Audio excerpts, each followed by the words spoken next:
अस्सलाम वालेकुम। आज हम लेक्चर नंबर 26 स्टार्ट करेंगे, जिसमें हम मेयर ऑफ सेंट्रल टेंडेंसी पढ़ेंगे। पिछले लेक्चर में हमने फ्रीक्वेंसी डिस्ट्रीब्यूशन के बारे में पढ़ा था। फ्रीक्वेंसी डिस्ट्रीब्यूशन हम लोग क्यों यूज़ करते हैं हम अपने डेटा को सिंपल फॉर्म में रिप्रेजेंट करने के लिए या in form of table represent करने के लिए हम लोग फ्रीक्वेंसी डिस्ट्रीब्यूशन यूज़ करते हैं। आज हम लोग पढ़ेंगे mayor of central tendency. Central tendency basically एक सिंगल वैल्यू होती है जो कि पूरे के पूरे आपका डेटा होता है उसको डिस्क्राइब करती है। एक वैल्यू जो आपके पूरे के पूरे डेटा को डिस्क्राइब करती है। वो किस तरह से डिस्क्राइब करती है? सेंट्रल टेंडेंसी वो सिंगल वैल्यू जो है वो आपके डेटा की सेंट्रल पोजीशन को आइडेंटिफाई करती है। ठीक है, उस डेट वैल्यू को हम लोग क्या कहते हैं? सेंट्रल वैल्यू भी कहते हैं। और इस प्रोसेस को क्या कहते हैं? मेयरिंग of central location of the data. ठीक है, अब सेंट्रल टेंडेंसी फाइंड करने के हमारे पास 5 तरीके होते हैं। एक mean, median, mod, geometric mean और हार्मोनिक मीन। आज हम लोग पढ़ेंगे मीन के बारे में, यानी अर्थमेटिक मीन भी कहते हैं इसको। अर्थमेटिक मीन, अब डेटा हमारा 2 तरह का होता है। एक होता है ग्रुप डेटा, यानी जिसमें हम लोग क्लास इंटरवल्स क्लास इंटरवल्स दिए हुए होते हैं, फ्रीक्वेंसी दी हुई होती है, वो होता है हमारा ग्रुप डेटा। और एक होता है अनग्रुप डेटा, यानी जिसमें सिर्फ सारी की सारी ऑब्जर्वेशन होती हैं, उसमें कोई फ्रीक्वेंसी कोई कुछ नहीं दिया होता, सिर्फ ऑब्जर्वेशन गिवन होती हैं। और ऐसे डेटा को कहते हैं अनग्रुप डेटा। अब इन दोनों का अर्थमेटिक मीन फाइंड करने का डिफरेंट फार्मूला होगा। अगर आपका डेटा जो है वो अनग्रुप्ड है, ठीक है, यानी सिर्फ उसमें आपको ऑब्जर्वेशंस दी हुई हैं, तो उसका अर्थमेटिक मीन फाइंड करेंगे कैसे? सम ऑफ ऑल ऑब्जर्वेशन, यानी जितनी ऑब्जर्वेशन होंगी उनको सम करेंगे और डिवाइड किससे कर देंगे? नंबर ऑफ़ ऑब्जर्वेशन, यानी जितनी, अगर सपोज 10 ऑब्जर्वेशन दी हुई हैं तो ऊपर नोमिनेटर में उन सारी 10 को ऐड करेंगे और नीचे 10 के साथ डिवाइड कर देंगे, क्योंकि वो नंबर ऑफ़ ऑब्जर्वेशन है। ठीक है, तो ये था हमारा अनग्रुप डेटा के लिए। और अगर हमारे पास ग्रुप डेटा है, यानी जिसमें आपको फ्रीक्वेंसी गिवन होगी, ठीक है, in the form of the frequency distribution, तो उस टाइम हम लोग अर्थमेटिक मीन कैसे फाइंड करेंगे? Summation of x is equal to summation f of x, यानी फ्रीक्वेंसी को एक्स के साथ मल्टीप्लाई करेंगे, जो भी आपका एक्स गिवन होगा, और डिवाइड किससे करेंगे? टोटल सम ऑफ फ्रीक्वेंसी के साथ। ठीक है, ये जब हम लोग जब हम क्वेश्चन सॉल्व करेंगे तब आपको समझ आ जाएगी ये कैसे होगा। अब अगर आप देखिए एक्सरसाइज 6.3 का क्वेश्चन नंबर 1 है, find arithmetic mean of the following data. तो जो डेटा दिया हुआ है वो अनग्रुप्ड है, क्योंकि सिर्फ इसमें ऑब्जर्वेशंस दी हुई हैं। ठीक है, तो इसका हमने अर्थमेटिक मीन फाइंड करना है। तो फार्मूला अभी हमने पढ़ा है, समीशन एक्स किसके इक्वल होता है? एक्स बार किसकी, यानी अर्थमेटिक मीन किसके इक्वल होता है? Summation x over n. तो एक्स यहाँ समीशन एक्स यानी 3 + 5 + 1, सारी ऑब्जर्वेशन को हम लोग ऐड कर लेंगे और नीचे नंबर ऑफ़ ऑब्जर्वेशन, कितनी ऑब्जर्वेशन है? 1 2 3 4 5 6 है।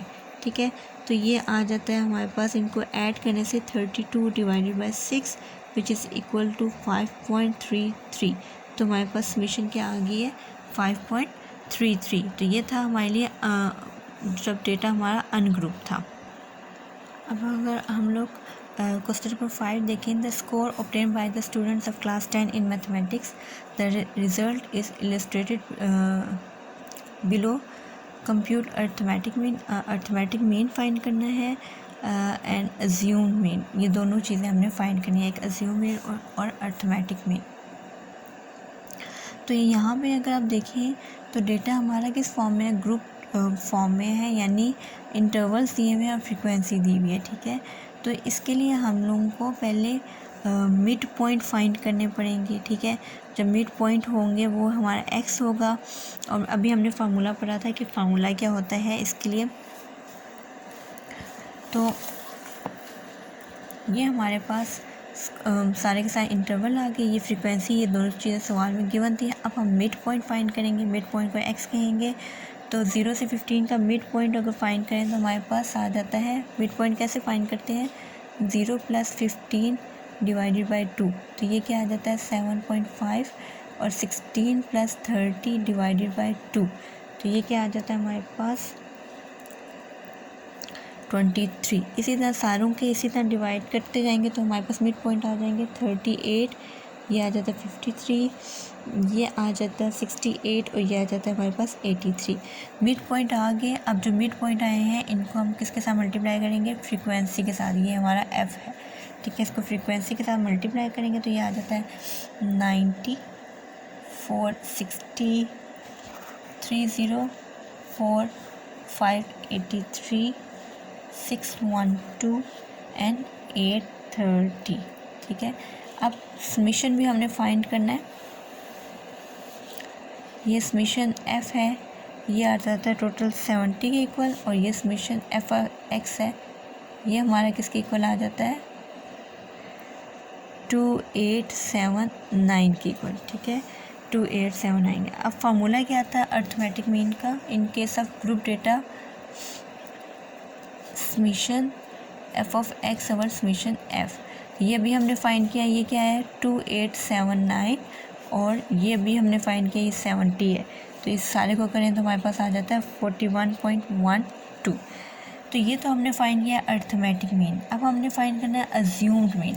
अज्यूम्ड मीन जैसे कि नाम से आपको आइडिया हो रहा है कि इसमें हम लोग मीन को खुद से अज्यूम करते हैं कि मीन हमारा क्या हो सकता है, ठीक है। आपने अपनी मर्ज़ी का मीन लेना है। यहाँ से स्कोर को अगर आप लोग देखें तो ये जो इंटरवल है ये स्कोर बच्चों के 0 से लेकर 90 तक आपने अपनी मर्ज़ी का एक मीन डिसाइड कर लेना है और उसको ए कह देना है। मैं अपनी मर्ज़ी का अगर मीन अज्यूम कर लूँ तो मैंने अज्यूम कर लिया है कि 0 से 90 तक जो कि मिड 45 बन रहा है, तो मैंने ए 45 ले लिया है, ठीक है। आप इसके नियर कुछ भी मीन अज्यूम कर सकते हैं, क्योंकि अज्यूम मीन है तो इसको हमने खुद से अज्यूम कर लिया ए को, ठीक है। अब ये जो ए हमने अज्यूम किया है इसको मिड पॉइंट, हर सारे मिड पॉइंट से हमने माइनस करते जाना है। ये तो हमारे पास क्या आ जाएगा डी, ठीक है, डी आ जाएगा, यानी x माइनस 45, मिड पॉइंट में से माइनस करना है 45। तो 7.5 माइनस करेंगे 45 में से तो हमारे पास आ जाता है माइनस 37.5। इसी तरह 23 को माइनस करेंगे 45 से तो ये आ जाता है हमारे पास माइनस 22। और फिर इसी तरह 38 को माइनस करेंगे 45 से तो ये हमारे पास क्या आ जाता है -7। इसी तरह सारे करेंगे तो ये 8 आ जाएगा, ठीक है। 53 को 45 से माइनस किया तो 8 आ जाएगा। 68 को माइनस किया तो ये क्या आ जाता है 23, और ये क्या आ जाता है 83 को 45 से माइनस किया तो ये हमारे पास 38 आ जाता है, ठीक है। अच्छा, अब ये जो डी आ गया है इसको आपने अब एफ़ के साथ मल्टीप्लाई करना है। जो डी आया है इसको एफ़ के साथ मल्टीप्लाई करते जाएंगे तो आपके पास क्या आ जाएगा, डी आया है आपके पास -37.5, और इसको किसके साथ मल्टीप्लाई करना है 12 के साथ। ये मैंने पूरा एक कर दिया तो ये आ गया -450। -22 को मल्टीप्लाई किया 20 के साथ तो ये क्या आ जाता है -400।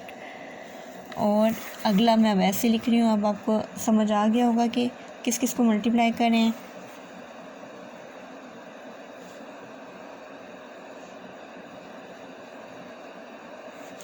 अब जब आप इन सब को सम करेंगे, क्योंकि कुछ नेगेटिव वाली वैल्यूज़ हैं कुछ पॉजिटिव वाली हैं, तो आपके पास टोटल बनता है -193। तो अज्यूम्ड मीन का जो फार्मूला होता है वो होता है x bar is equal to, जो ए आपने डिसाइड किया वो summation f t over summation f. तो ए आपका था 45 और समीशन एफ डी आपने फाइंड कर लिया, ये आपका क्या है समीशन एफ डी, ठीक है। तो ये आ गया आपके पास -193, और इसको किसके साथ डिवाइड करना है समीशन एफ के साथ, जो कि हमारा था 70, ठीक है। तो ये हमने किया 45, और जब इसको हम लोग डिवाइड करेंगे तो हमारे पास क्या आ जाता है 2 ये आ जाता है 45 minus 2.757 which is equal to 42.24 जो कि अर्थमेटिक मीन के नियर है। ठीक है, सो ये हमारा आंसर है।